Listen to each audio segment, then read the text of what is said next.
Phase 1, High Botanist will cast Solar Collapse on a target which spawns solar flares and move inwards on a targeted location. Don't get hit by these. Random raid members will be affected by Parasitic Fitter, which will root them in place and should be dispelled. This also does high damage, so dispel them before the damage ramps up too high. Once dispelled, 2 Parasitic Lashers spawn that fixate targets. All DPS should kill these. High Botanist will then cast Controlled Chaos, which appears as a smallish purple circle that will explode.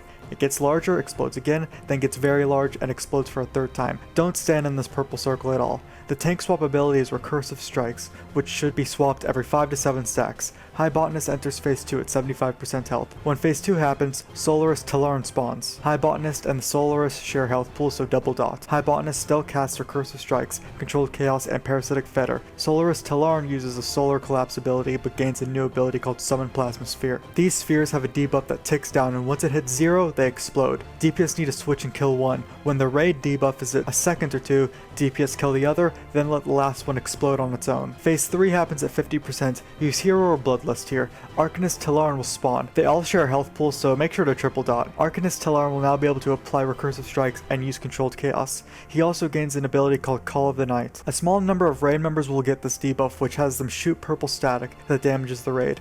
To avoid this damage, someone who is not debuffed with Call of Night should stand by someone who is. Naturalist Tel'arn will use Parasitic Fitter but gain the abilities Grace of Nature and Toxic Spores. Grace of Nature spawns a healing circle that will heal the images of the boss if they stand in it, so tanks need to move them out of it ASAP. Toxic Spores will spawn around the room. No one should touch these until they become overwhelming, then someone who has an immunity, like a hunter or paladin, should run through them. In this phase, the bosses should be tanked together, but the tanks shouldn't stand on each other to reduce the damage of Flare.